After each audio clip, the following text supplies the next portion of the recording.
చక్కబెట్టుకోవాలనే సామెతను America అధ్యక్షుడు Joe Biden follow అవుతున్నారు. మరికొద్ది రోజుల్లో ఆయన పదవి కాలం పూర్తవుతున్న నేపథ్యంలో తన కొడుకుని కాపాడుకునే ప్రయత్నం చేశారు. పలు క్రిమినల్ కేసుల్లో నిందితులుగా ఉన్న ఆయన కొడుకు హంటర్ బైడెన్ కు మరికొద్ది రోజుల్లో కోర్టు శిక్షను ఖరారు చేయనుంది. దీంతో బైడెన్ తన పదవి అధికారాలను ఉపయోగించి హంటర్ బైడెన్ కు క్షమాభిక్ష ప్రసాదించారు. దీనిపై కాబోయే అధ్యక్షుడు ట్రంప్ ఆగ్రహం వ్యక్తం చేశారు.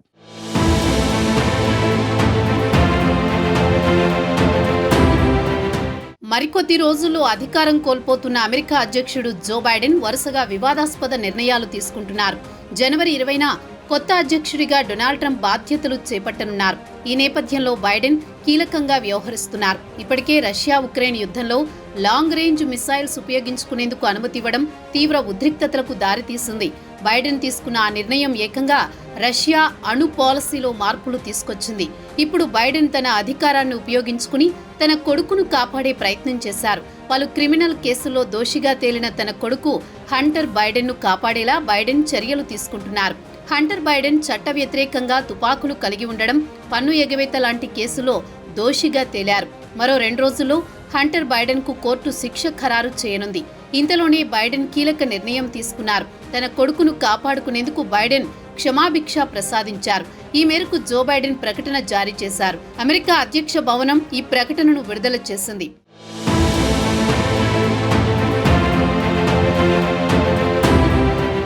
హంటర్ బైడెన్ పెట్టుకున్న క్షమాభిక్ష పిటిషన్ను ఆమోదించినట్లు బైడెన్ తన ప్రకటనలో పేర్కొన్నారు. అధ్యక్ష పదవి చేపట్టిన సమయంలో తాను న్యాయశాఖ వ్యవహారాల్లో జోక్యం చేసుకోనని మాటిచ్చానని, కానీ హంటర్ బైడెన్ కేసులో విచారణ వివక్షపూరితంగా జరిగిందన్నారు. హంటర్ కేసులను గమనిస్తే విచక్షణ ఉన్న ఏ వ్యక్తి కూడా అతడి పట్ల కేవలం తన కొడుకు కావడం వల్లే వివక్ష చూపారని, అతన్ని టార్గెట్ చేశారని అర్థం చేసుకోగలరన్నారు. తనకు న్యాయశాఖపై పూర్తి నమ్మకముందని, అయితే ప్రస్తుతం రాజకీయాలు నీచస్థితికి దిగజారాయన్నారు. ఈ కేసు న్యాయ వ్యవస్థలోని లోపాలను ఎత్తిచూపుతోందన్నారు. తనను బలహీనంగా చేయడానికి కొందరు తన కొడుకుని టార్గెట్ చేశారని అన్నారు. ఇదంతా తాను చాలా ఓర్పుగా చూశానని, కానీ దీనికి అంతం కనిపించడం లేదన్నారు. అందుకే పదవి అధికారాలను ఉపయోగించాల్సి వచ్చిందని, అమెరికా ప్రజలు ఒక ప్రెసిడెంట్, ఒక తండ్రి ఈ నిర్ణయం ఎందుకు తీసుకున్నాడో అర్థం చేసుకుంటారని ఆశిస్తున్నానని జో బైడెన్ ప్రకటనలో పేర్కొన్నారు. అయితే గతంలో జో బైడెన్ తన కొడుకు దోషిగా తేలితే తాను ఎప్పటికీ క్షమించనని చెప్పారు. కానీ ఇప్పుడు కొడుక్కి క్షమాభిక్ష పెట్టడం సంచలనంగా మారింది.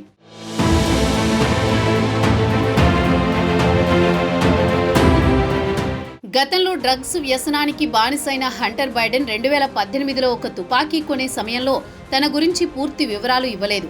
డ్రగ్స్ అలవాటు ఉన్న వారికి తుపాకీ విక్రయించకూడదని నిబంధనలున్నాయి. దీంతో హంటర్ తనకు డ్రగ్స్ అలవాటు ఉందని చెప్పలేదు.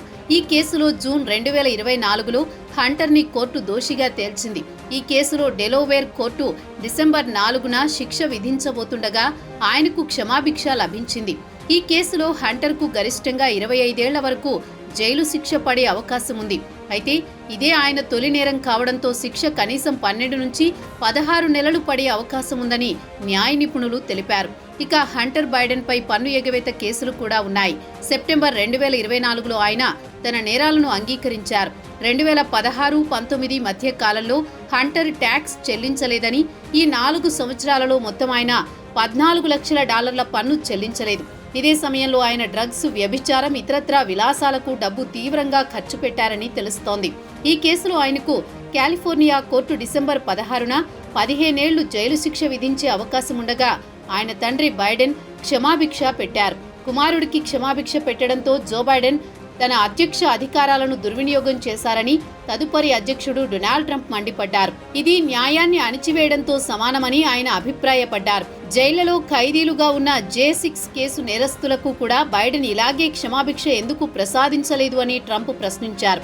2021 జనవరి 26న అమెరికా అధ్యక్షుడిగా జో బైడెన్ విజయాన్ని ధృవీకరించేందుకు వాషింగ్టన్ క్యాపిటల్ భవనంలో కాంగ్రెస్ సమావేశమైన సమయంలో ట్రంప్ మద్దతుదారులు వేలాదిగా క్యాపిటల్ భవనంలోకి చొచ్చుకు వెళ్లి విధ్వంసం సృష్టించారు. వారి దాడిలో 140 మందికి పైగా పోలీసులు, అధికారులు గాయపడ్డారు. దాడుల్లో పాల్గొన్న 1500 మందిపై పలు కేసులు నమోదయ్యాయి. ఈ దాడులకు నాయకత్వం వహించిన తీవ్రవాద ప్రౌడ్ బాయ్స్ నాయకుడు ఎన్రిక్ టారియోకు 22 ఏళ్లు జైలు శిక్ష అనుభవిస్తుండగా ఓత్ కీపర్స్ మిలిటెంట్ గ్రూప్ నాయకుడు స్టీవర్ట్ రోడ్స్ 18 ఏళ్లుగా కారాగార శిక్ష అనుభవిస్తున్నారు. కాగా అమెరికా ఎన్నికల్లో ట్రంప్ గెలుపొందడంతో వారిపై ఉన్న కేసులను మాఫీ చేస్తారని ఆయన మద్దతుదారులు ఎదురు చూస్తున్నారు.